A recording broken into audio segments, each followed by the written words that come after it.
Je m'appelle Joshua. J'ai 32 ans et il y a 10 ans, le jour où j'ai obtenu mon diplôme summa cum laude en architecture, j'étais assis seul dans un restaurant délabré, portant ma toge et ma toque, parce que mes parents m'avaient dit que je n'étais pas le bienvenu à la maison. Avant de vous parler du mariage à $100 000 qui les a finalement réduits au silence pour toujours, dites-moi d'où vous regardez dans les commentaires. J'aime toujours voir jusqu'où ces histoires voyagent.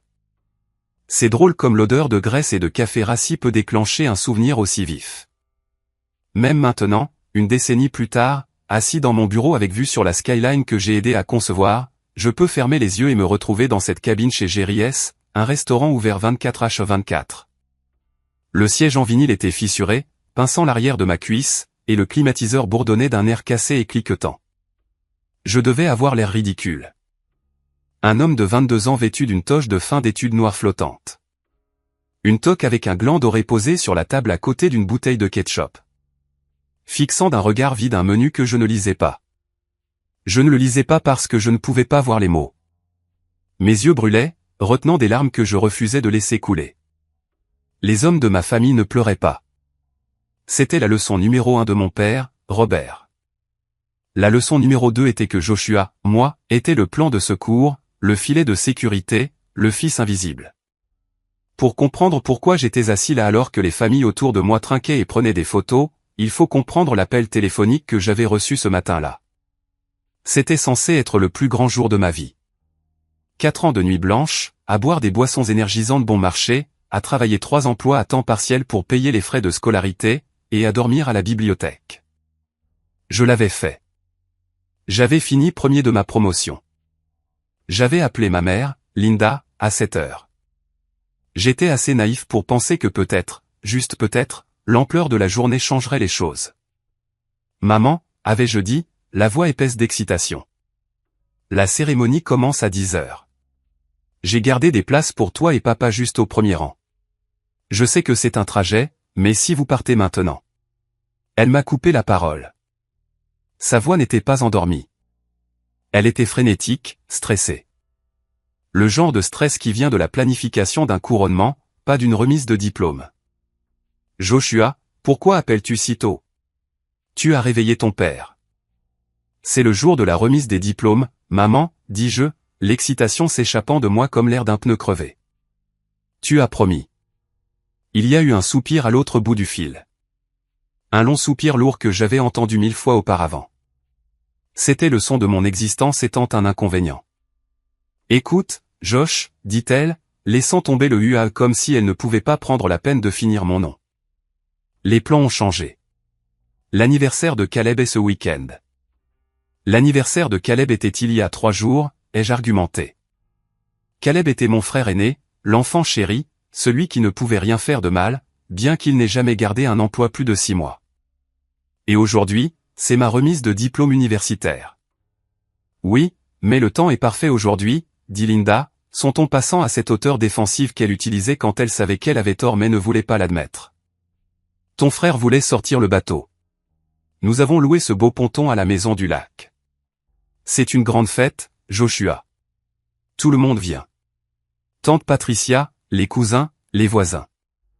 Tout le monde vient, répétai-je, ma prise se resserrant sur le téléphone. Tout le monde sauf moi. Eh bien, nous ne pouvions pas exactement caser la remise des diplômes, n'est-ce pas? Elle rit.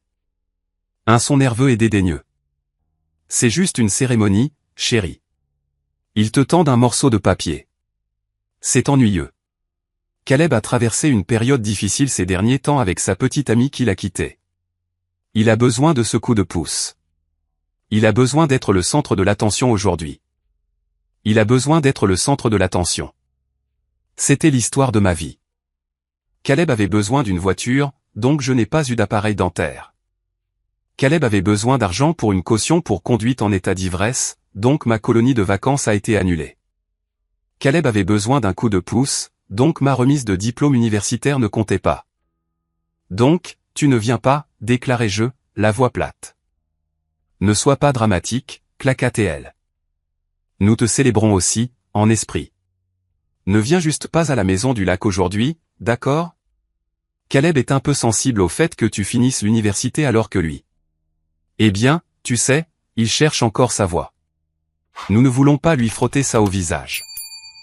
Il ne veut pas le drame de te voir agiter ton diplôme. Je ne l'agite pas, maman. Je l'ai mérité. Reste juste en ville, Joshua. Offre-toi un bon déjeuner. Nous t'enverrons une carte. Je dois y aller. Les traiteurs sont là. Clic. Elle a raccroché. Juste comme ça, je me tenais dans ma petite chambre de dortoir vide, tenant un téléphone mort. Je n'avais personne. Mes colocataires avaient déjà déménagé. Mes amis étaient avec leur famille. Je suis allé à la cérémonie seul. J'ai marché sur cette scène seul. Quand ils ont appelé, Joshua Thatcher, summa cum laude, j'ai entendu des applaudissements polis d'étrangers, mais je n'ai pas vu un seul visage me chercher. J'ai scanné la foule, espérant contre tout espoir que peut-être mon père l'avait contredite. Peut-être qu'il était là, caché au fond. Mais il n'y était pas. Après la cérémonie, le campus est devenu insupportable. C'était une mer de câlins, de fleurs et de pères fiers tapant dans le dos de leur fils. Je me sentais comme un fantôme hantant une célébration dont je ne faisais pas partie. Alors, j'ai marché. J'ai marché 5 miles dans mes chaussures de ville jusqu'à ce que je trouve ce restaurant à la périphérie de la ville. Je ne voulais pas aller dans un restaurant chic. Je ne pouvais pas me le permettre, et je ne voulais pas la pitié d'un serveur en smoking. Donc, j'étais là, chez Jerry's Dîner. J'ai commandé un burger et des frites. La serveuse, une femme âgée bienveillante nommée Marge, avait regardé ma tenue puis la banquette vide en face de moi. « Juste toi aujourd'hui, mon chou ?» demanda-t-elle, son stylo planant au-dessus de son bloc-notes. « Juste moi ?» dis-je en regardant la table. « Juste moi. » Je pouvais sentir des yeux sur moi. De l'autre côté de l'allée, il y avait une grande table. Une famille. Une vraie famille.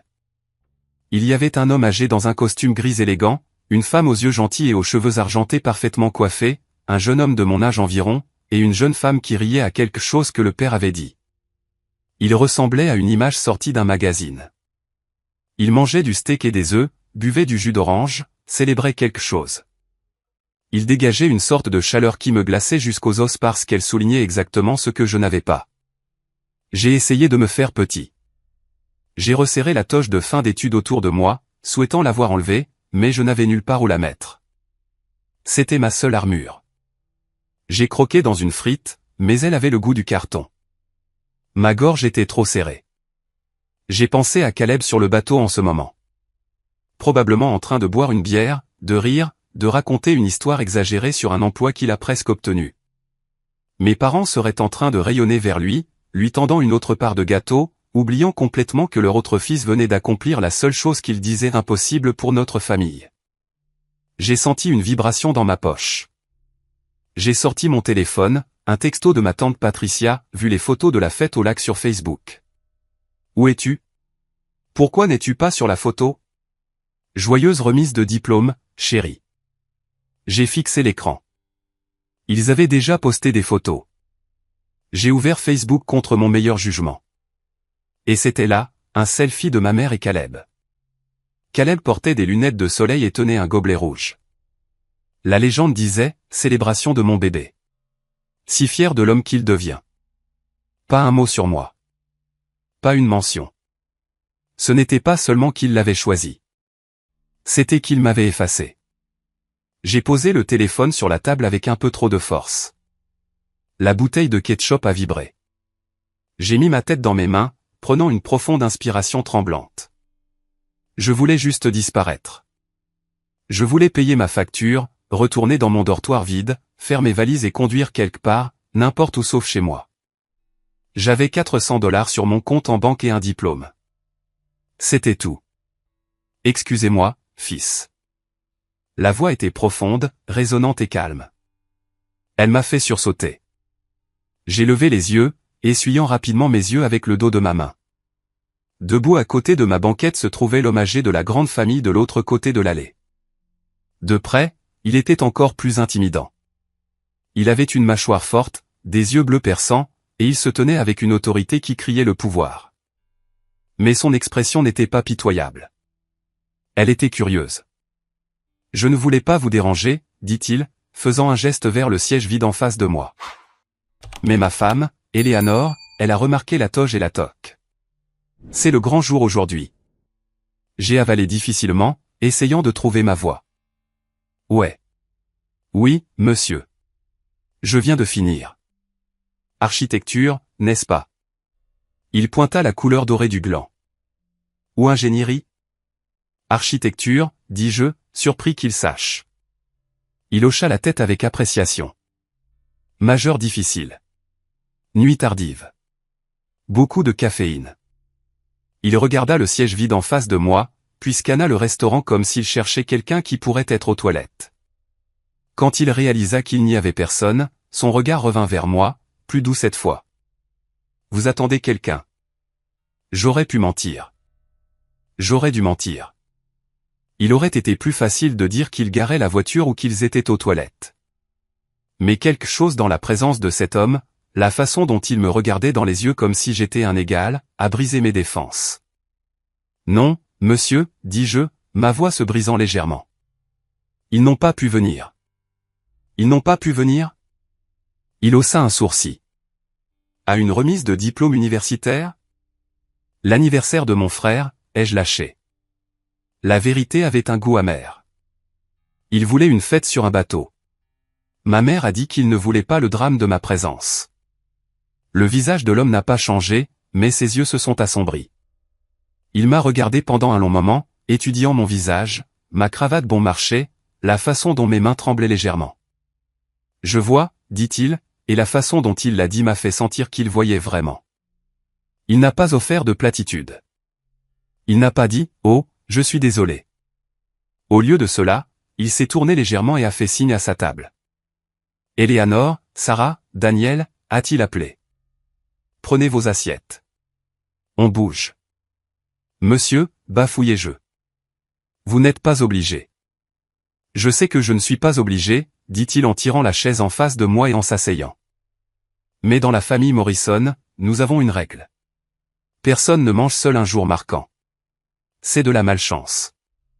Il tendit une main à travers la table, une main qui semblait avoir construit des gratte-ciel. Je suis Richard, dit-il. Et on dirait que vous auriez bien besoin d'un meilleur repas que ces frites. J'ai serré sa main. Elle était ferme, sèche et chaude. Je suis Joshua, ai-je réussi à dire. En quelques secondes, l'isolement calme de ma banquette fut brisé. La femme, Eleanor, glissa sur le siège à côté de Richard.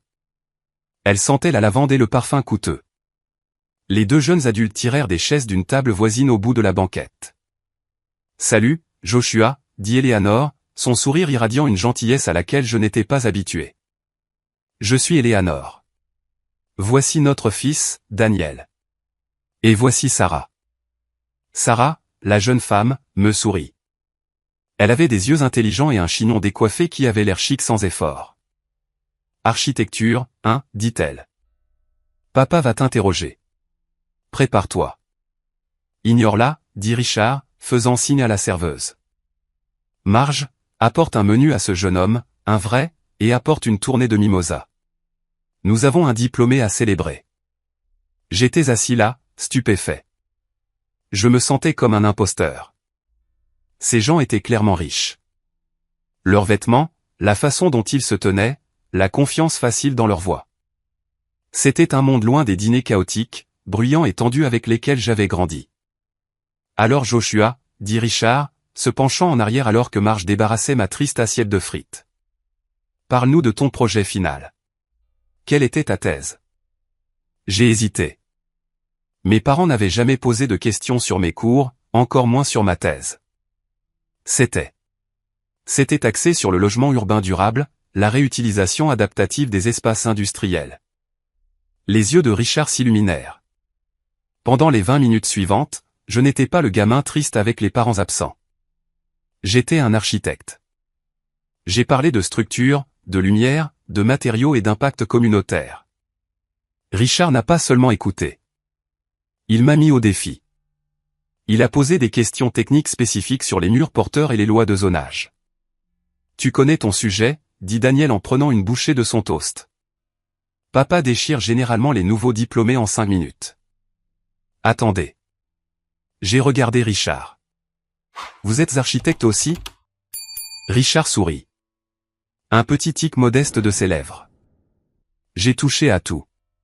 J'ai dirigé une société de développement pendant 40 ans. Retraité maintenant. Touché à tout surtout, renifla Sarah. Il a construit la moitié de la skyline de Chicago. Joshua. Ma mâchoire a failli tomber. J'ai regardé Richard avec de nouveaux yeux. Ce n'était pas juste un étranger gentil. C'était un titan de l'industrie dans laquelle j'essayais de percer. Et j'étais assis là dans une toge en polyester à manger des pommes de terre rissolées avec lui. Au fur et à mesure que le repas avançait, la conversation est revenue sur ma famille. Eleanor, avec son intuition maternelle, a doucement sondé la blessure. Tu as dit que tes parents sont à une fête sur un bateau, demanda-t-elle doucement. Ton frère est plus jeune? Plus vieux, dis-je en regardant mon café. 3 ans de plus. Caleb. Et ils ont privilégié son anniversaire à ta remise de diplôme. Il y avait une fermeté dans sa voix maintenant. C'est compliqué. J'ai menti. Ce n'était pas compliqué. C'était simple. Caleb a toujours été le centre d'attention. Il est charismatique. Il a besoin de beaucoup de soutien. Mes parents, Linda et Robert, ils ont l'impression que je suis le fort. Je n'ai pas besoin d'applaudissements. Tout le monde a besoin d'applaudissements, Joshua, dit Eleanor fermement. Le barrage a rompu. C'était peut-être le champagne. C'était peut-être la gentillesse des étrangers. Mais j'ai commencé à parler. Je leur ai parlé des années passées sur la touche. Et puis je leur ai dit le secret que je portais depuis 4 ans. La chose qui faisait le plus mal. Ce n'était pas juste la fête. Aujourd'hui, dis-je, ma voix tombant à un murmure. Quand j'ai été accepté dans cette université, je suis allé à la banque pour retirer l'argent du fonds universitaire que mon grand-père m'avait laissé. Il l'avait commencé à ma naissance. Il était censé y avoir environ 25 000 $, assez pour mes 2 premières années. La table devint silencieuse. Le compte était vide. J'ai dit qu'il restait 40 $. Où est-il allé? Demanda Daniel, son visage se durcissant. Je suis rentré chez moi et j'ai demandé à mes parents. Mon père ne voulait pas me regarder. Ma mère. Elle a dit qu'ils avaient dû l'emprunter. Caleb avait eu des ennuis avec un accident de voiture. Il était en tort. Pas d'assurance. Et puis il voulait lancer une entreprise de revente de baskets. Ils lui ont donné l'argent de mes frais de scolarité. L'a-t-il remboursé? Demanda Sarah, bien qu'elle connaisse clairement la réponse. J'ai ri, un son sec et sans humour. Non. L'entreprise a fait faillite en 2 mois. Il a acheté un jet ski avec le reste. Alors j'ai travaillé de nuit. J'ai nettoyé des toilettes au syndicat étudiant. J'ai rangé des livres à la bibliothèque. J'ai contracté des prêts à mon nom à des taux d'intérêt terribles. Aujourd'hui, ce n'était pas seulement pour le diplôme. C'était pour prouver que je pouvais survivre sans eux. J'ai levé les yeux. Eleanor essuyait une larme sur sa joue. Richard me fixait avec une intensité presque effrayante. Sa mâchoire était serrée, un muscle tressaillant dans sa joue. Ils t'ont volé, dit Richard. Ce n'était pas une question. C'était un verdict. C'est de l'abus financier, fils. Ils ont appelé ça un prêt familial, marmonnai-je. C'est du vol, corrigea Richard. Et c'est une trahison. Il fouilla dans la poche de sa veste et sortit un portefeuille en cuir. Il en sortit une carte, un papier cartonné épais couleur crème avec un lettrage noir en relief. Il la fit glisser sur la table vers moi. Richard Morrison. Morrison & Associates. Je ne donne pas ça à n'importe qui, dit Richard. Mais je reconnais le talent quand je le vois, et je reconnais le caractère quand je le vois. Tu as du cran, Joshua. Tu es resté assis dans ce restaurant la tête haute alors que la plupart des hommes seraient rentrés chez eux pour s'apitoyer sur leur sort. Tu as payé tes études alors que ta famille te sabotait. J'ai pris la carte. Mes mains tremblaient. Viens à mon bureau lundi matin, dit Richard. 9 heures précises. Ne porte pas la toge. Porte un costume. Si tu n'as pas de costume, achète-en un. Envoie la facture à ce bureau. Monsieur, je ne peux pas. ce n'est pas de la charité. Il m'a coupé la parole. C'est un investissement. Je cherche un associé junior qui comprend la valeur du travail acharné. Mon fils Daniel dirige le département juridique. Sarah est en médecine, mais j'ai besoin de quelqu'un qui a l'œil pour le design. Donne-moi 1 an et je t'apprendrai tout ce que l'université ne t'a pas appris. Pourquoi, demandai-je. Pourquoi feriez-vous ça pour un étranger? Eleanor tendit la main à travers la table et couvrit la mienne de la sienne. Sa peau était douce, chaude. Parce que chérie, dit-elle, nous avons un fils aussi, et nous savons à quoi ça ressemble quand un parent est fier. Tu mérites d'être fier. J'ai regardé autour de la table. Daniel m'a fait un signe de tête. Sarah a souri, un sourire sincère et éblouissant qui a fait sauter un battement à mon cœur. Je serai là, chuchotai-je. Lundi, 9 h. Richard hocha la tête, satisfait. Il demanda l'addition. Quand elle arriva, il paya tout. Mon burger, leur steak, le champagne. Une dernière chose, Joshua, dit Richard alors que nous nous levions pour partir. J'ai attrapé ma toque sur la table. Ta famille, ceux qui ne sont pas là. Ils ont fait un choix aujourd'hui. Ils ont choisi le passé. Ils ont choisi de permettre un cycle d'échecs avec ton frère. Toi, il posa une main lourde sur mon épaule. Tu es l'avenir. Ne regarde pas en arrière. Tu ne vas pas par là. Je suis sorti de ce restaurant sous le soleil éclatant de l'après-midi. J'étais toujours seul au sens physique. Ils sont montés dans une belle berline noire et sont partis, mais pour la première fois de ma vie, je ne me sentais pas seul. Je me sentais vu. J'ai regardé mon téléphone. Un autre texto de ma mère. J'espère que tu as eu un bon déjeuner. Caleb a écrasé le bateau contre le quai. MDR, papa est en colère, mais on gère. Ne t'inquiète pas de passer plus tard. C'est le bazar ici. Je n'ai pas répondu. J'ai supprimé le fil de discussion. J'ai marché jusqu'à ma vieille Honda Civic, j'ai jeté ma toque de fin d'études sur le siège passager et j'ai conduit vers la ville. J'avais un costume à acheter. Les 7 années suivantes n'ont pas simplement passé vite. Elles ont filé à toute allure dans un flou de plans, de chantiers et de salles de réunion. Je me suis présenté ce lundi matin chez Morrison & Associates portant un costume que j'avais acheté dans une friperie. Il était un peu grand aux épaules, mais mes chaussures étaient cirées. Richard se fichait de la coupe de la veste. Il se souciait du feu dans mon ventre. Il ne m'a pas facilité la tâche. Être le mentoré de Richard Morrison n'était pas une promenade de santé. C'était un camp d'entraînement. Pendant les 6 premiers mois, j'ai à peine tracé une ligne. J'ai visité des chantiers. J'ai appris à parler au contremaître, à négocier avec les fournisseurs, à sentir un mauvais mélange de béton à 20 pieds de distance. Richard était dur. Il exigeait l'excellence. Mais contrairement à mon père biologique, quand je réussissais, Richard était là pour me serrer la main. Bon travail, Josh, disait-il. Maintenant, fais mieux demain. J'ai gravi les échelons d'associé junior à chef de projet et finalement à associé principal. Mon salaire est passé de la survie à la prospérité, puis à l'abondance. J'ai acheté un condo en ville. Puis je suis passé à un Penthouse. Et oui, le garçon qui conduisait une Honda Civic rouillée s'est acheté une Porsche 911. Pas pour frimer, mais parce que je le pouvais. Parce que chaque fois que je démarrais ce moteur, il rugissait un rappel que j'avais construit cette vie moi-même.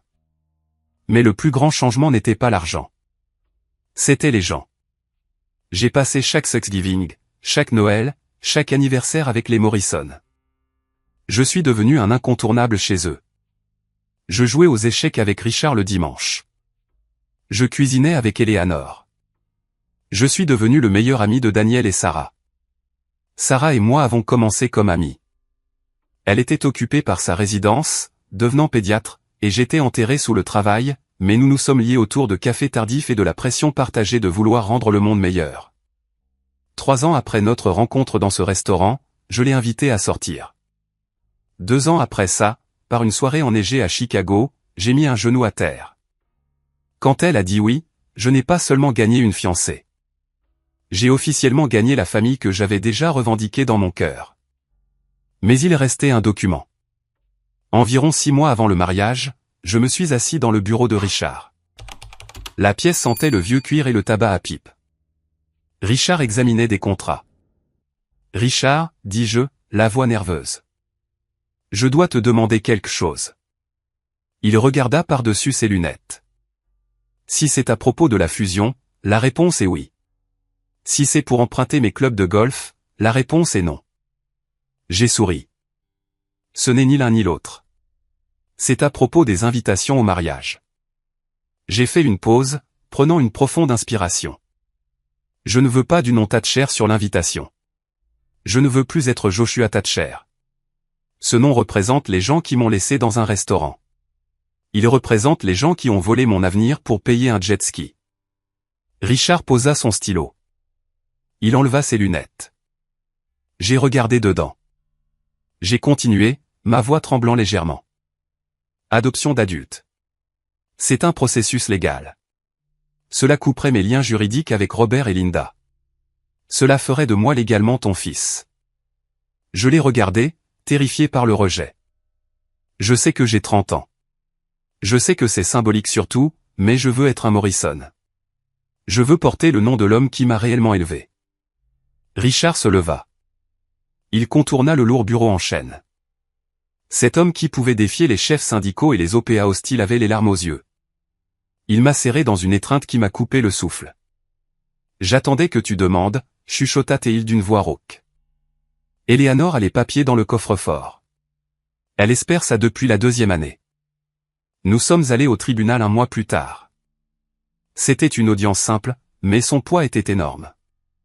Le juge, une femme qui semblait un peu confuse par les adultes heureux et pleurant dans sa chambre, signa l'ordonnance. Je suis sorti de ce palais de justice en tant que Joshua Morrison. J'ai envoyé une copie du changement de nom légal à l'adresse de mes parents.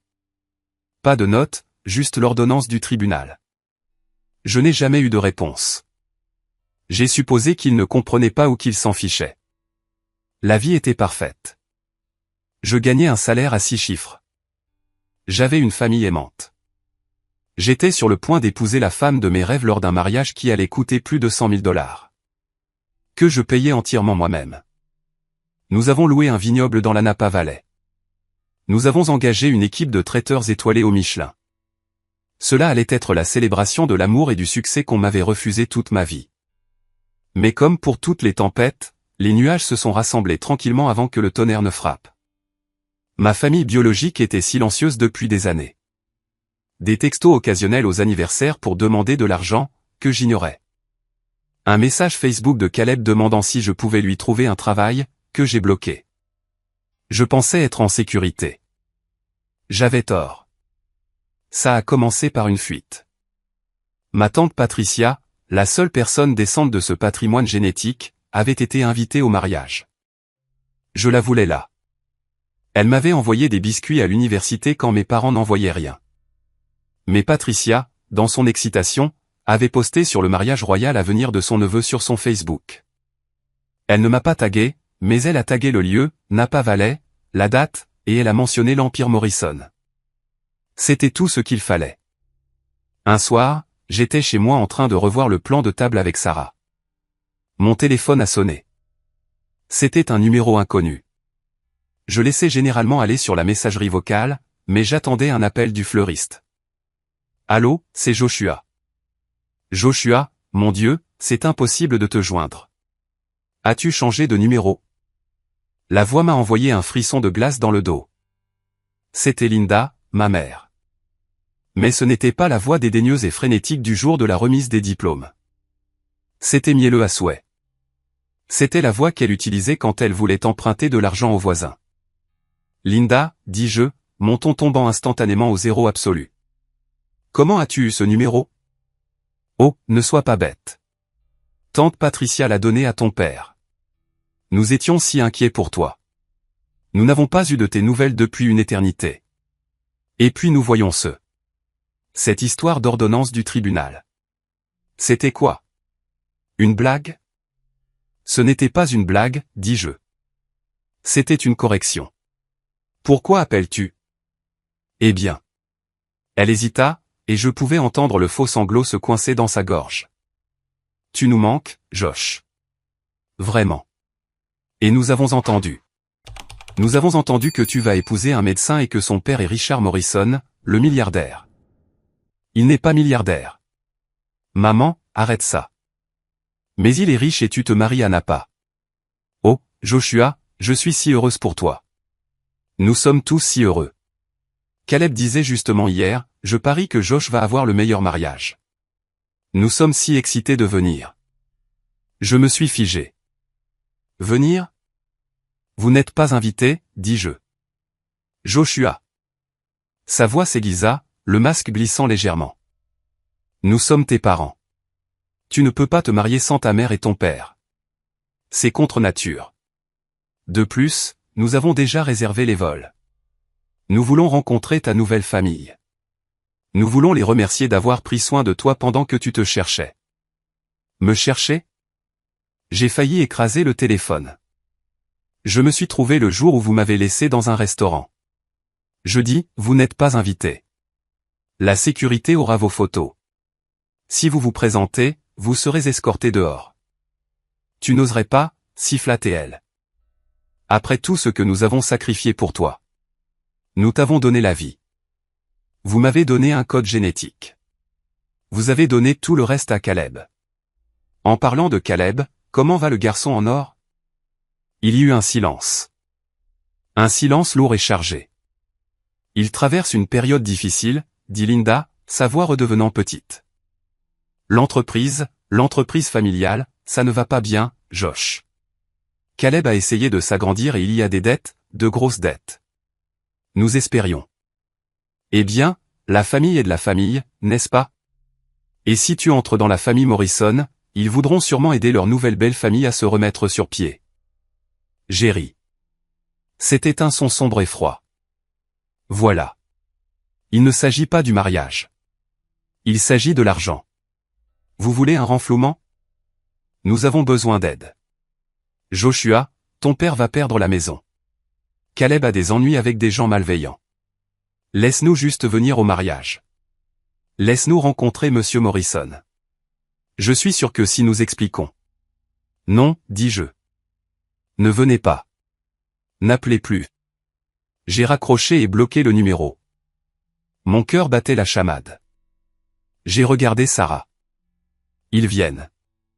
Laisse-les venir, dit Sarah, ses yeux féroces. Nous serons prêts. Les jours précédant le mariage ont été un mélange de joie frénétique et de terreur sous-jacente. Je connaissais mes parents. Je savais que non pour eux n'était qu'une suggestion. Linda vivait dans une réalité où elle était la victime et où le monde lui devait une vie.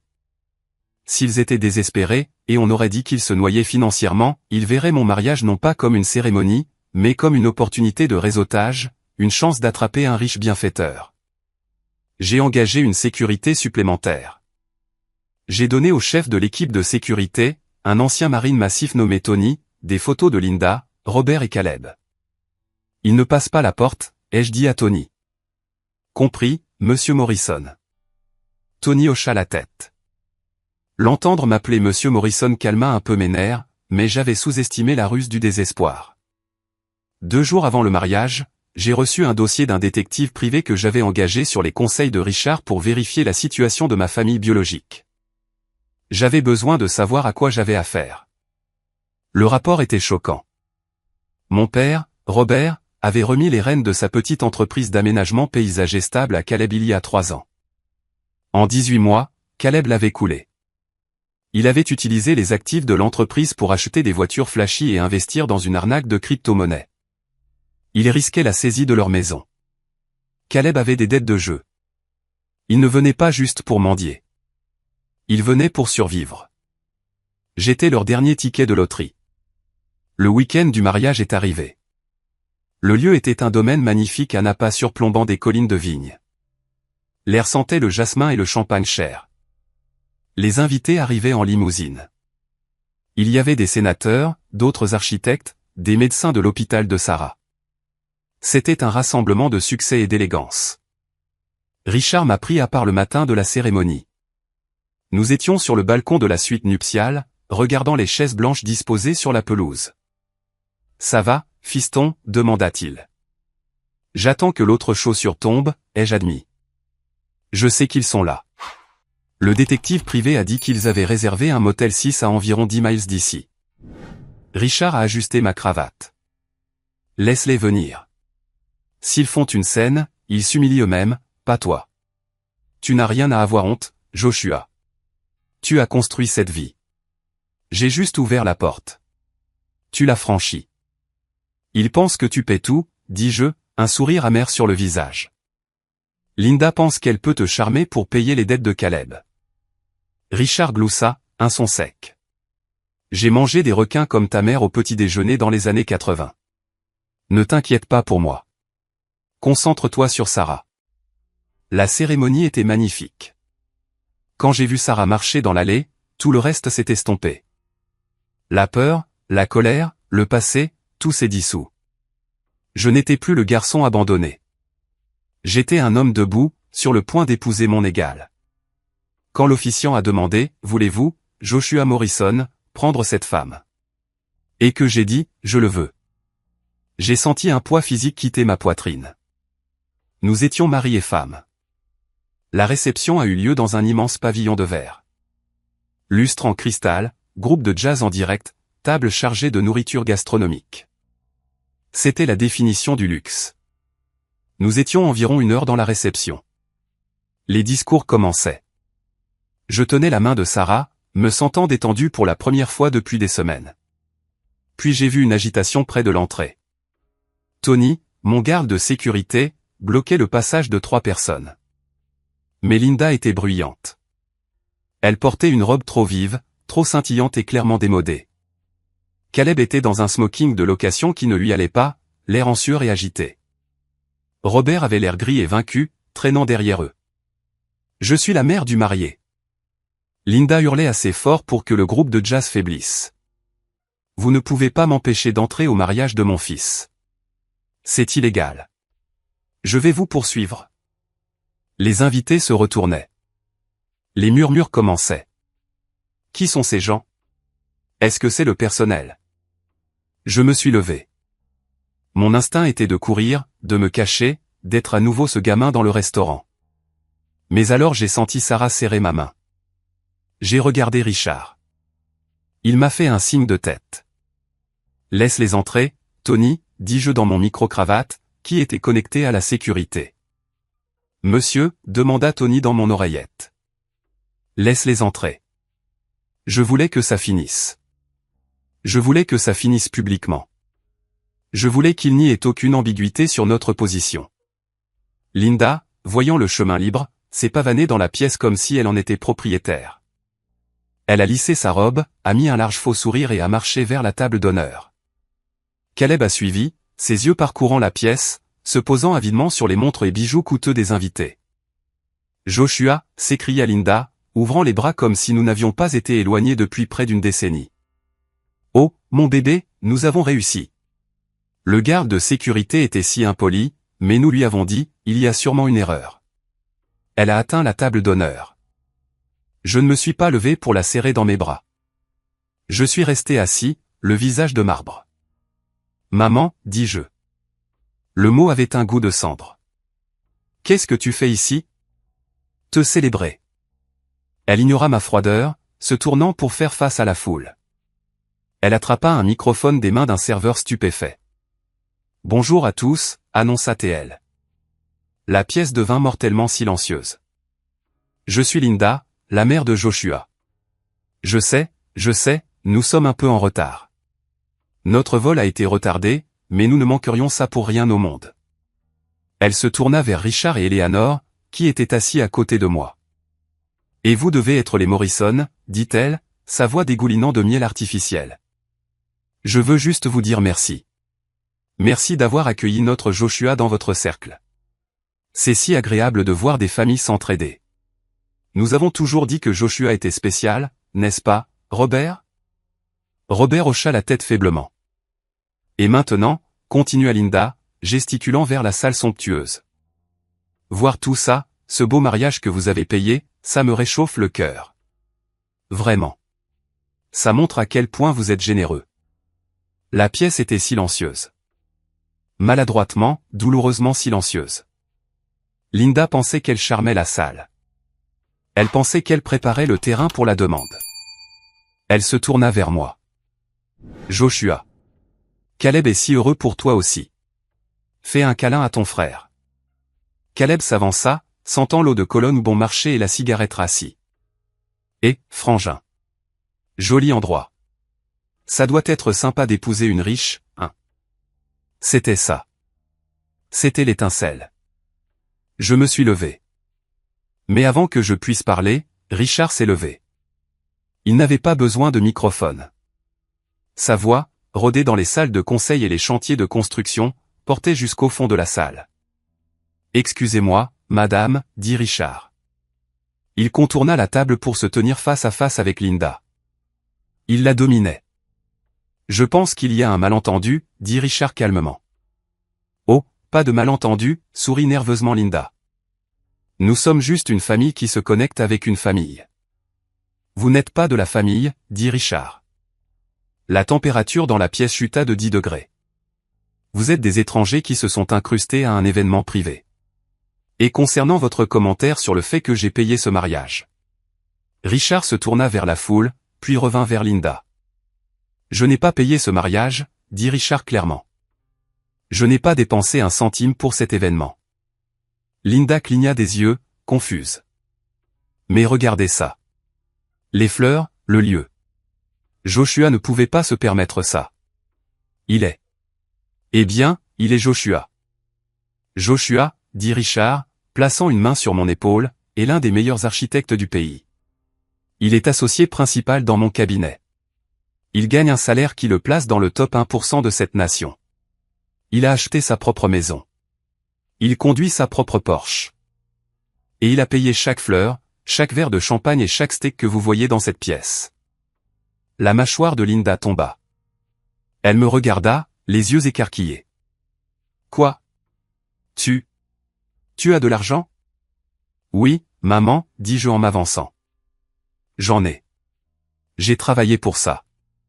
J'ai travaillé pendant que vous achetiez des jet skis.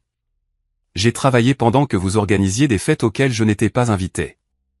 J'ai travaillé pendant que vous voliez mon fonds universitaire. Un halètement traversa la pièce. Je n'ai pas volé. Linda commença à faire marche arrière. Tu l'as volé. Je l'ai coupé. 20 000 $ pour acheter un bateau à Caleb. Un bateau qu'il a écrasé. J'ai regardé Caleb. Et maintenant tu es là. Pas parce que tu m'aimes, mais parce que tu es fauché. Je suis au courant pour l'entreprise, Caleb. Je suis au courant pour les dettes. Le visage de Caleb devint rouge. Ferme-la.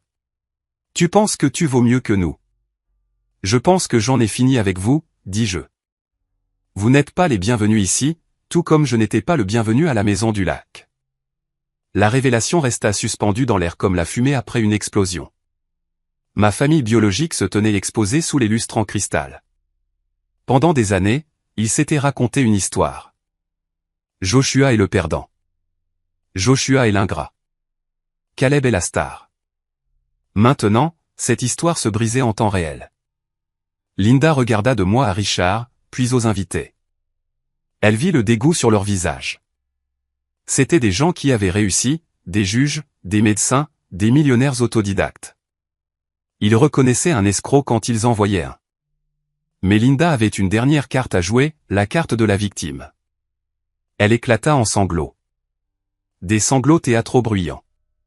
Comment peux-tu être si cruel, gémissait-elle en serrant sa poitrine. Nous sommes ta chair et ton sang. Nous avons fait des erreurs, oui, qui n'en fait pas? Mais nous humilier comme ça devant tous ces gens après que nous ayons fait tout ce chemin pour faire amende honorable. Elle se tourna vers Sarah. Tu es médecin, n'est-ce pas? Tu aides les gens. Dis-lui. Dis-lui qu'on ne peut pas traiter sa mère comme ça. Nous sommes sans ressources. Joshua, ton père est malade. Il a une hypertension artérielle. Le stress de perdre l'entreprise. Il pourrait mourir et tu as tout ça. Elle agita la main vers la pièce. Tu as des millions et tu n'aideras pas ton propre frère qui se noie. Sarah se leva. Elle ressemblait à une reine dans sa robe blanche. Elle contourna la table et se tint à côté de moi. Elle ne regarda pas Linda. Elle me regarda. Josh, dit-elle doucement. Veux-tu de ici? Non, dis-je. Sarah se tourna vers Linda. Mon mari a parlé. Et concernant ma profession, je soigne des enfants malades, Madame Thatcher. Je ne soigne pas des parasites. La salle éclata d'un mélange de halètement et de rire nerveux. Caleb se jeta en avant. Qui traites-tu de parasite? Espèce de pain-bêche. Tony et deux autres gardes de sécurité furent là en un éclair. Ils s'interposèrent entre Caleb et Sarah, formant un mur de costumes noirs et de muscles. Ne fais pas ça, avertit Tony, sa voix basse et dangereuse. Robert, mon père, parla enfin. Il sortit de derrière sa femme. Il paraissait plus vieux que son âge, usé par une vie à permettre les délires de sa femme et de son fils. Joshua, dit-il, la voix tremblante. S'il te plaît. Nous perdons la maison le mois prochain. Si nous ne trouvons pas $50 000, nous sommes à la rue. Caleb. Il a pris de mauvaises décisions, mais c'est ton frère. Si tu pouvais juste. Un prêt. Nous te rembourserons. J'ai regardé mon père. J'ai cherché de la colère dans mon cœur, mais je n'en ai pas trouvé. Tout ce que j'ai trouvé, c'était de la pitié et de l'indifférence. Tu avais le choix, papa, dis-je. Il y a 10 ans, tu aurais pu me défendre. Tu aurais pu dire, non, Linda, nous allons à la remise de diplôme de Joshua. Tu aurais pu les empêcher de prendre mon fonds universitaire. Mais tu ne l'as pas fait. Tu es resté assis dans la voiture. Tu es resté silencieux. Je voulais juste la paix, chuchota Robert. Tu voulais le silence, pas la paix, les jeux corrigés. Et maintenant tu l'as. Tu as privilégié le confort de Caleb sur mon avenir à chaque fois. Maintenant, Caleb peut arranger ça. Il ne peut pas, hurla Linda. Il n'a pas d'argent. Alors il devrait trouver un travail, dis-je calmement. J'ai entendu dire que le restaurant de Jerry embauche des plongeurs. J'ai commencé en nettoyant des toilettes, tu te souviens? Ça forge le caractère. Espèce de sale morveux ingrat, cria Caleb, se débattant contre le garde de sécurité. J'aurais dû te tabasser plus quand on était gamin. Sortez-les, ordonna Richard. Il n'a pas crié, mais sa voix a coupé à travers le bruit comme une lame. Maintenant, la sécurité est intervenue. Ils ont attrapé Caleb par les bras. Ils ont guidé une Linda en sanglots et un Robert sous le choc vers la sortie. Ce n'est pas fini, hurla Linda alors qu'elle était traînée au loin. Tu nous dois. Tu nous dois, Joshua. Je les ai regardés partir. J'ai regardé les portes se refermer derrière eux. Le silence qui a suivi était lourd, mais ce n'était plus gênant. C'était le silence d'une tempête qui passe. J'ai regardé la foule, mes amis, mes collègues, ma vraie famille. Je m'excuse pour l'interruption, dis-je dans le microphone, ma voix stable. Nous avons eu des invités non invités. Mais comme mon père, Richard, m'a appris. On ne peut pas laisser le passé ruiner l'avenir. J'ai levé mon verre. À la famille que nous choisissons. À la famille que nous choisissons, rugit la salle en retour. Richard me tapa dans le dos. Fier de toi, fiston. C'était définitif. J'ai eu l'impression que j'allais vomir, admis-je doucement. Mais tu ne l'as pas fait, sourit Richard. Tu t'es tenu droit. Maintenant va danser avec ta femme. Le reste du mariage a été un flou de joie. Nous avons dansé jusqu'à 2 heures du matin. J'ai ri plus pendant ces heures que je ne l'avais fait au cours des 20 premières années de ma vie. L'ombre des Thatcher avait finalement été exorcisée. Ils avaient vu la vérité, et la vérité les avait brûlés. Le lendemain matin, alors que Sarah et moi prenions le petit déjeuner sur la terrasse de notre suite nuptiale, mon téléphone a vibré. C'était un texto d'un numéro inconnu. J'ai supposé que Linda avait emprunté un téléphone. Nous sommes à la gare routière. Nous n'avons pas assez d'argent pour les billets de retour. S'il te plaît, Joshua, juste $200. Nous sommes tes parents. J'ai regardé le message. J'ai regardé la vue sur le vignoble. J'ai regardé ma belle femme beurrer un croissant. J'ai pensé aux $200. Je les avais. Ce n'était rien pour moi maintenant. Je pouvais les envoyer par Venmo en 10 secondes. Ce serait la chose facile à faire. Cela me ferait sentir comme le bon gars. Mais ensuite, je me suis souvenu du restaurant. Je me suis souvenu de la toge de fin d'études. Je me suis souvenu du compte bancaire vide. Si j'envoyais cet argent, je leur disais que leur comportement fonctionnait. Que s'ils criaient assez fort, poussaient assez fort, culpabilisaient assez, je craquerais. J'ai tapé une réponse, appelez Caleb. Peut-être qu'il peut vendre le jet ski. Puis j'ai bloqué le numéro et éteint mon téléphone. Tout va bien, demanda Sarah, remarquant mon expression. Parfait, dis-je. Je vide juste le dossier spam. C'est le moment qui a tout changé, quand j'ai enfin repris le contrôle de ma vie. Merci d'avoir été patient et d'avoir marché avec moi jusqu'à ce point. Vous êtes incroyable. Aidez-moi s'il vous plaît en aimant cette vidéo et en commentant le chiffre ainsi dessous pour que je sache que vous êtes resté avec moi jusqu'ici. Cela aide non seulement plus de gens à trouver l'histoire, mais cela me permet de savoir que mon expérience signifie quelque chose pour vous. Votre soutien est la plus grande motivation pour moi de partager le reste de ce voyage.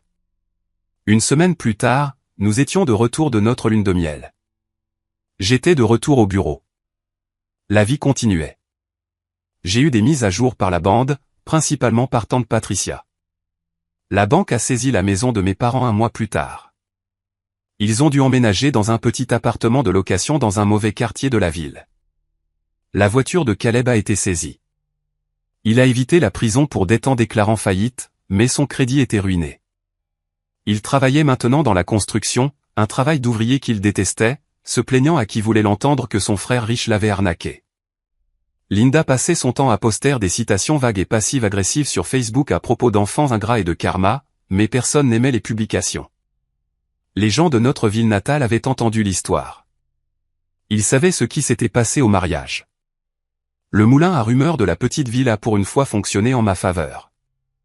Les Morrison étaient respectés. Les Thatcher étaient exposés comme des sangsues. Je ne leur ai plus jamais parlé. Parfois, les gens me demandent si je le regrette. Ils demandent si mes vrais parents me manquent.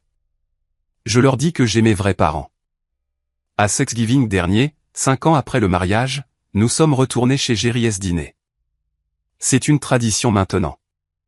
Moi, Sarah, notre fille de 2 ans, Eleanor, nous l'avons nommée d'après maman, Richard et l'aîné Eleanor. Nous avons pris la grande banquette, celle où les Morrison s'étaient assis ce jour-là. Je mangeais un burger, riant à quelque chose que Daniel disait. Quand j'ai regardé de l'autre côté de l'allée, il y avait un gamin assis dans la cabine que j'occupais autrefois. Il avait l'air d'avoir environ 20 ans. Il portait un costume bon marché qui ne lui allait pas bien. Il avait un CV sur la table et une tasse de café. Il avait l'air vaincu. Il avait l'air seul. J'ai arrêté de manger. Le souvenir m'a submergé. Josh, Sarah a touché mon bras. Qu'est-ce qu'il y a? Donne-moi une seconde, dis-je. Je me suis levé. J'ai traversé l'allée. Dure journée, ai-je demandé au gamin. Il a levé les yeux, surpris. Ouais. Raté un entretien. Le 3e cette semaine. J'ai souri. J'ai fouillé dans ma poche et j'ai sorti ma carte de visite. Joshua Morrison, associé principal. Je connais ce sentiment, dis-je. Finis ton café, puis viens nous rejoindre. Mon père raconte une blague terrible et nous avons besoin d'un tampon. Le gamin a regardé la carte, puis moi, puis la table pleine de nourriture et de rire. Vraiment, demanda-t-il. Vraiment, dis-je. Personne ne devrait manger seul quand il est au plus bas. Prends une chaise. Parce que c'est ce que fait la famille. Nous construisons des tables, pas des murs. Et si la famille dans laquelle tu es né n'a pas de siège pour toi, tu sors et tu construis la tienne. La première année de mariage est censée être la phase de lune de miel. Mais pour Sarah et moi, c'était la phase de construction d'un empire. Nous ne construisions pas seulement nos comptes bancaires. Nous construisions une forteresse autour de la paix que nous avions tant lutté pour obtenir. Je me souviens d'un mardi précis en novembre, environ 14 mois après le mariage. Je me tenais au 40e étage du nouveau projet de gratte-ciel que Richard m'avait confié. C'était un développement à usage mixte, durable, vert, révolutionnaire. Je regardais la ville à travers des vitres du sol au plafond, regardant la neige tomber dans les rues en contrebas. J'ai vérifié ma montre. C'était une Patek Philippe, un cadeau de mariage de Richard. Elle ne donnait pas seulement l'heure. Elle racontait une histoire de précision, de valeur et de longévité. 3 choses dont ma famille biologique ne savait rien. Mon téléphone a vibré. C'était tante Patricia. J'ai hésité. Patricia était la Suisse de notre guerre familiale. Elle restait neutre, mais elle était le seul conduit d'information de la friche des Thatcher vers ma réalité. Je prenais généralement ses appels parce qu'elle respectait mes limites. Elle ne passait jamais le téléphone à Linda. Elle ne demandait jamais d'argent. Et, tante Pat, répondis-je, faisant signe à mon contremaître de me donner 5 minutes. Tout va bien, Josh? Sa voix était serrée, tendue. Tu dois savoir quelque chose. Ça va passer aux nouvelles ce soir et je ne voulais pas que tu le voies là-bas en premier.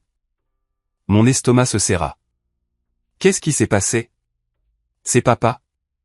C'est Caleb, dit-elle. Il a été arrêté, Josh. J'ai marché vers la fenêtre, pressant mon front contre la vitre fraîche. Conduite en état d'ivresse? Non, soupira Patricia. Un son de profond épuisement. Fraude. Fraude électronique et détournement de fonds. Apparemment, cette entreprise d'investissement qu'il a lancée après la faillite de l'entreprise d'aménagement paysager. C'était une chaîne de Ponzi. Il a pris l'argent des voisins, du groupe de l'église. Il a même pris sur la succession de ta grand-mère. J'ai fermé les yeux. Je n'étais pas surpris. J'aurais dû être choqué, mais je ne l'étais pas. Caleb volait depuis qu'il avait 12 ans. Il volait mes jouets. Il volait mon mérite pour les corvées. Et finalement, il a volé mon fonds universitaire. C'était une progression naturelle. L'échelle était juste devenue plus grande. C'est grave à quel point, demandai-je. Fédéralement grave, dit-elle. Il risque 5 à 10 ans. Et Josh. Tes parents sont responsables aussi. Ils ont signé comme garant sur ses prêts commerciaux. Ils ont mis la maison en garantie pour sa caution sur une accusation précédente dont nous ne savions même pas l'existence. Ils perdent tout, déclarai-je. Ce n'était pas une question. Ils ont déjà tout perdu, chuchota Patricia. La banque a pris la maison hier. Linda et Robert sont dans ma chambre d'amis pour l'instant, mais je ne peux pas les garder ici pour toujours. Robert est. Il est brisé, Josh. Il reste assis dans le fauteuil et fixe le mur. Linda est toujours dans le déni, blâmant le gouvernement, blâmant les victimes. Je suis resté silencieux. Le vent hurlait contre le verre du gratte-ciel.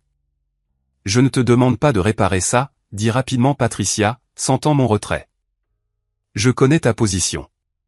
Je pensais juste que tu devrais savoir au cas où ils essaieraient de te contacter depuis un téléphone de prison ou quelque chose comme ça. Merci, Pat, dis-je. J'apprécie vraiment que tu me le dises. Tu vas bien, demanda-t-elle. Je vais bien, dis-je. Et je le pensais. Je vais vraiment bien. J'ai raccroché le téléphone et j'ai regardé la ville.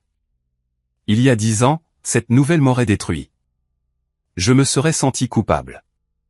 J'aurais ressenti une obligation de débarquer, d'être le héros, de prouver ma valeur en nettoyant leur désordre. Mais maintenant, je ne ressentais qu'une tristesse lointaine. C'était comme lire une tragédie dans un livre d'histoire. C'était terrible, mais ça appartenait à une autre époque. Je suis rentré chez moi ce soir-là dans notre maison de banlieue. C'était une belle rénovation moderne du milieu du siècle que j'avais conçue moi-même. Sarah était dans la cuisine en train de couper des légumes. Elle était enceinte de 6 mois. Son ventre était une belle courbe ronde sous son pull. Je me suis approché derrière elle, enroulant mes bras autour de sa taille et posant mes mains sur notre enfant à naître. Et, sourit-elle en s'appuyant contre moi. Comment était le chantier? Froid, dis-je en embrassant son cou. Et j'ai reçu un appel de Patricia. Je lui ai tout raconté. Je lui ai parlé de l'arrestation de Caleb, de la fraude, de l'expulsion. Sarah a arrêté de couper. Elle s'est retournée dans mes bras, ses yeux cherchant dans les miens le moindre signe de fissure. « Tu veux en parler » demanda-t-elle. « Il n'y a rien à dire, dis-je. c'est la conclusion inévitable d'une vie de complaisance. Si je leur avais donné cet argent au mariage, si j'avais payé les dettes de Caleb, cela serait arrivé quand même. Il aurait juste volé plus. Tu as raison, dit Sarah. Mais c'est normal d'être triste, Josh. C'est normal de faire le deuil des parents que tu n'as jamais eus. Je les serrai contre moi, enfouissant mon visage dans ses cheveux. Je ne les pleure pas, Sarah. Je suis juste reconnaissant. Reconnaissant que notre fille ne connaîtra jamais ce genre de chaos. Elle n'aura jamais à se demander si son fonds universitaire est en sécurité. Elle n'aura jamais à se battre pour notre amour. Elle ne le fera pas, promis Sarah. Elle va être tellement gâtée d'amour qu'elle ne saura pas quoi en faire. 3 mois plus tard, Eleanor Hope Morrison est née. C'était à 3 heures du matin un mardi pluvieux. J'étais dans la salle d'accouchement, tenant la main de Sarah si fort que je pensais que je pourrais lui casser les doigts. Quand le médecin a enfin soulevé ce minuscule paquet hurlant dans les airs, mon monde entier a basculé sur son axe. J'avais construit des gratte-ciel. J'avais gagné des millions. J'avais conduit des Ferrari et dîné avec des sénateurs.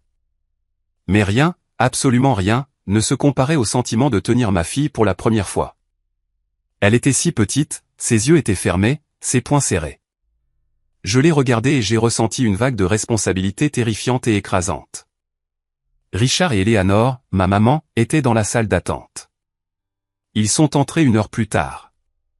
Voir Richard Morrison, l'homme d'acier, se dissoudre en une flaque de guimauve devant sa petite fille était un spectacle que je n'oublierai jamais. « Elle a ton menton, Joshua, » dit Richard, laissant le bébé enrouler sa petite main autour de son doigt. « Elle a les poumons de Sarah, » ai-je ri, essuyant l'épuisement de mes yeux. Quelques semaines après la naissance d'Eleanor, j'ai reçu une lettre. Ce n'était pas de Linda. C'était de Robert. Elle avait été transférée à mon bureau avec la mention personnelle et confidentielle. J'étais assis à mon bureau, l'enveloppe non ouverte dans ma main. J'ai reconnu l'écriture. Elle était tremblante, arachnéenne. Mon père avait subi un léger AVC peu après l'expulsion, une autre mise à jour de tante Patricia. J'ai débattu de la jeter, mais la curiosité, cette vieille amie dangereuse, l'a emportée. J'ai utilisé mon ouvre-lettre pour trancher le haut. À l'intérieur se trouvait une seule feuille de papier lignée de cahiers. Joshua, je sais que tu ne liras probablement pas ceci. Je ne te blâme pas. Patricia m'a dit que tu avais une fille, une petite fille. Je voulais juste dire. Ne sois pas comme moi. J'ai passé toute ma vie à essayer de maintenir la paix. J'ai laissé ta mère tout diriger parce que j'étais trop fatigué pour me battre. Je les ai laissés te faire du mal parce que c'était plus facile que de les affronter. Je pensais que je gardais la famille ensemble. Je n'ai pas réalisé que je la laissais pourrir de l'intérieur. Caleb est en prison. Il blâme tout le monde sauf lui-même. Ta mère est assise dans la chambre d'amis de Patricia et parle de l'ingratitude du monde. Elle ne changera jamais. Mais je le vois maintenant. Je vois ce que j'ai perdu. J'ai perdu le seul fils qui est réellement devenu un homme. Je ne demande pas d'argent. Je ne demande pas à l'avoir. Je sais que j'ai perdu ce droit. Je voulais juste que tu saches que je suis fier de toi et que je suis désolé. Pas pour l'argent. Mais pour la chaise vide à ta remise de diplôme qui me hante tous les jours. Sois un bon père, Joshua. Sois le père que je n'ai pas été. Papa. Je suis resté assis là longtemps à fixer le papier. Une seule larme a roulé sur ma joue et a atterri sur l'encre, brouillant le mot au papa. Ce n'était pas le pardon. Je n'ai pas soudainement voulu me précipiter à ses côtés et le soigner. Les dégâts étaient trop profonds, les années trop longues. Mais c'était une clôture. C'était la reconnaissance que j'avais attendu 32 ans d'entendre. J'avais raison. Je n'étais pas fou. Il m'avait failli. J'ai plié la lettre et je l'ai mise dans la déchiqueteuse. Je n'avais pas besoin de la garder. Je n'avais pas besoin d'un rappel pour être un bon père. J'ai regardé la photo encadrée sur mon bureau. Moi, Sarah et bébé Eleanor. C'était mon rappel. Je suis rentré tôt ce jour-là. J'ai trouvé Sarah dans la chambre d'enfant berçant Eleanor pour l'endormir. Je me suis assis par terre à côté de la chaise à basculer, je les ai juste regardés. Dure journée, chuchota Sarah. Non, dis-je doucement. Une bonne journée. Je vous aime vraiment, les filles. Sarah a souri, tendant la main pour caresser mes cheveux. Nous t'aimons aussi, papa. Ce mot, papa, sonnait comme une promesse. Dans les mois qui ont suivi, ma carrière a continué de s'envoler. Je suis devenu le visage de l'entreprise alors que Richard prenait sa retraite complète. Nous avons décroché le contrat pour la nouvelle bibliothèque municipale, un projet qui me tenait à cœur. J'ai insisté pour une aile dédiée aux jeunes défavorisés, avec un programme de mentorat et de bourse. Un après-midi, j'étais sur le chantier de la bibliothèque. Je portais mon casque de chantier, examinant des spécifications d'acier structurel avec l'ingénieur. J'ai vu un jeune homme travailler dans l'équipe de nettoyage. Il ne devait pas avoir plus de 19 ans. Il balayait les débris, mais toutes les quelques minutes, il s'arrêtait et regardait les plans collés au mur. Il les étudiait avec une intensité que je reconnaissais. Je me suis approché de lui. « Lecture intéressante ?» ai-je demandé. Il a sursauté, laissant presque tomber son balai. « Désolé, monsieur. Je regardais juste. Je regardais la conception en porte-à-faux. C'est vraiment cool comment vous avez distribué la charge. » J'ai fait une pause. Un gamin du nettoyage remarquant la distribution de la charge. « Tu étudies l'ingénierie ?» ai-je demandé. « J'essaie », dit-il en regardant ses bottes. « Je prends des cours du soir au collège communautaire. Je travaille ici le jour pour payer. Mais mes parents ne sont pas vraiment là pour aider. » C'était comme se regarder dans un miroir. La faim, la fatigue, la solitude. « Comment t'appelles-tu » ai-je demandé. « Marcus » dit-il. « Eh bien, Marcus » dis-je en sortant une carte. Tout comme Richard l'avait fait pour moi toutes ces années auparavant. Finis ton service, puis viens me voir dans la roulotte. Nous avons besoin de stagiaires qui savent lire des plans, pas juste balayer les sols.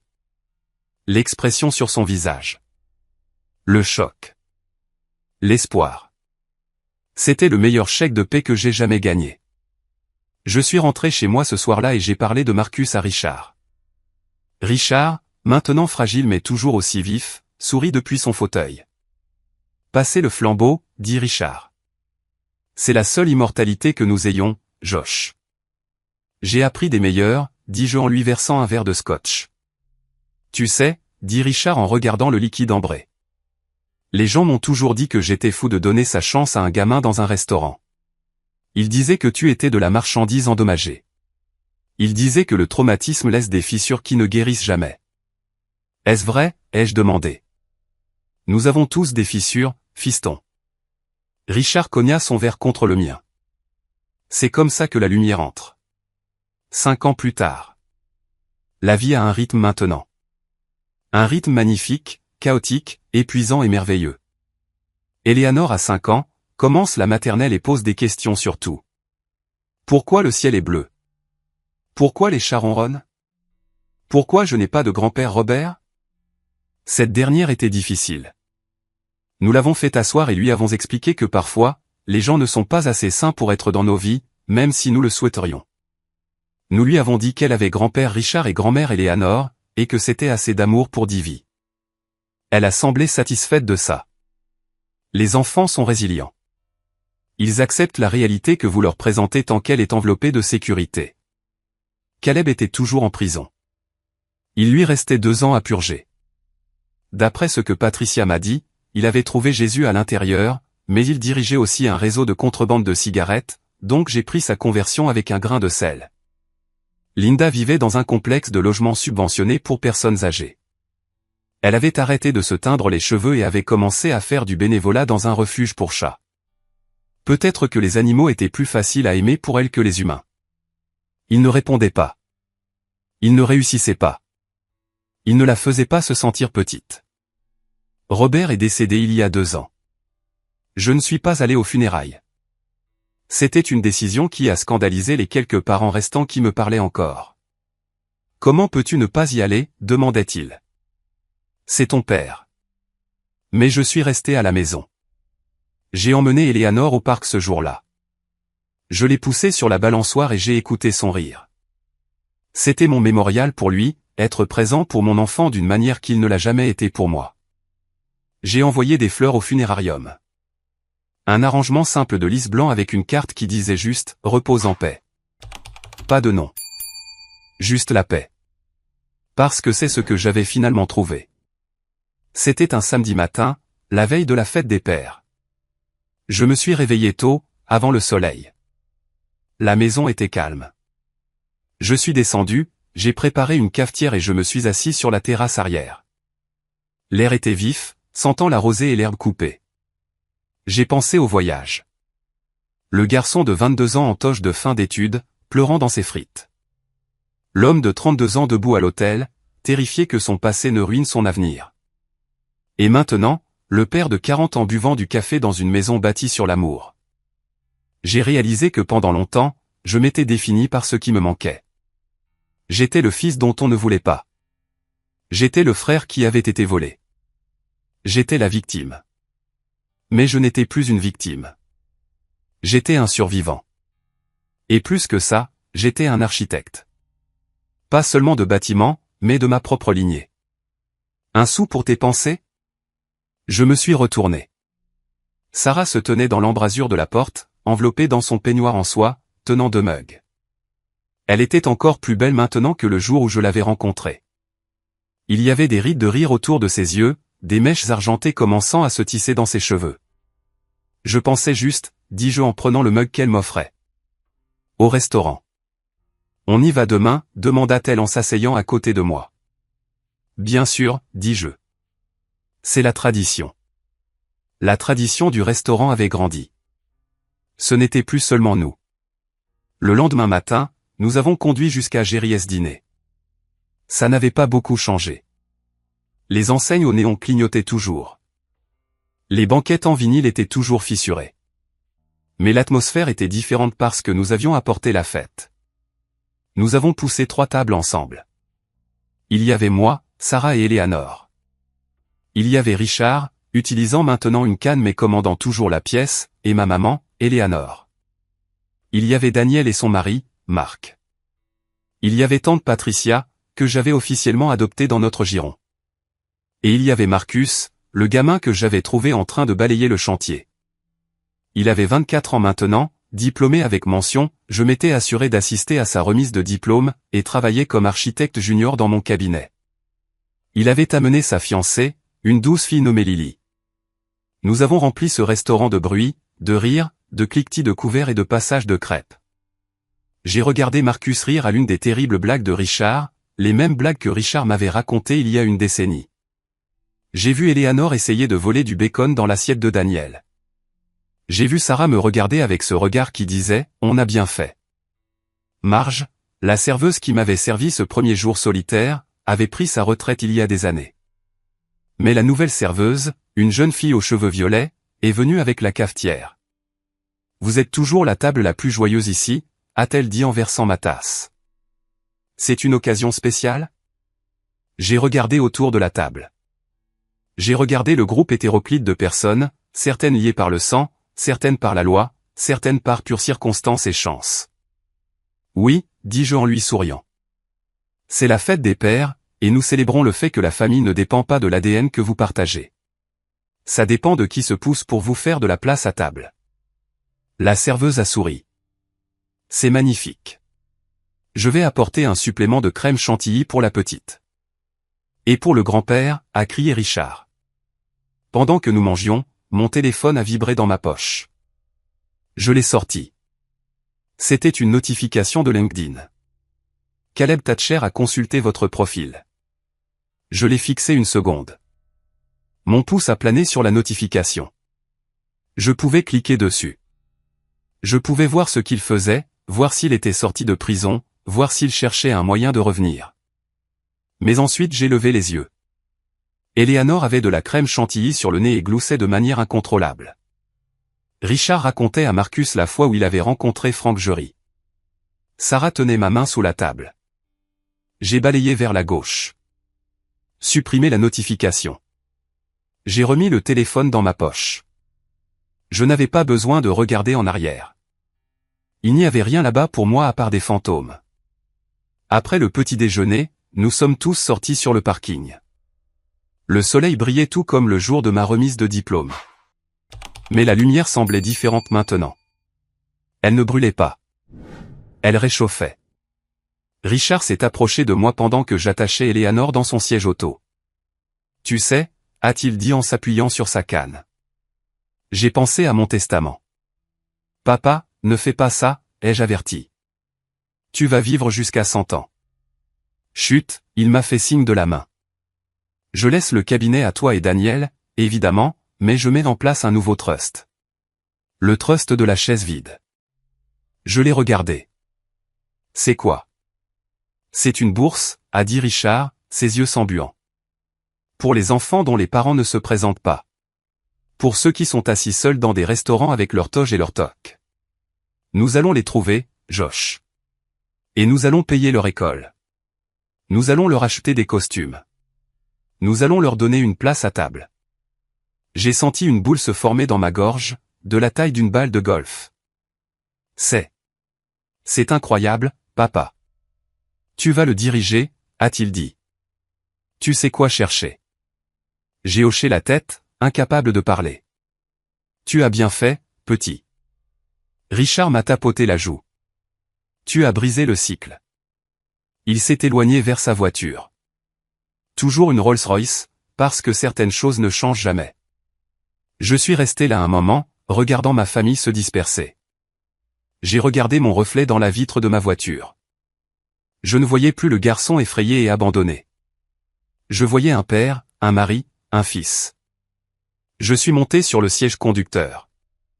Sarah m'a regardé. « Prêt à rentrer à la maison ?» a-t-elle demandé. « Ouais » dis-je en démarrant le moteur. « Rentrons à la maison. » En nous éloignant, j'ai jeté un dernier coup d'œil dans le rétroviseur au restaurant. Il devenait de plus en plus petit jusqu'à disparaître au tournant. J'ai laissé échapper un souffle que j'avais l'impression de retenir depuis 15 ans.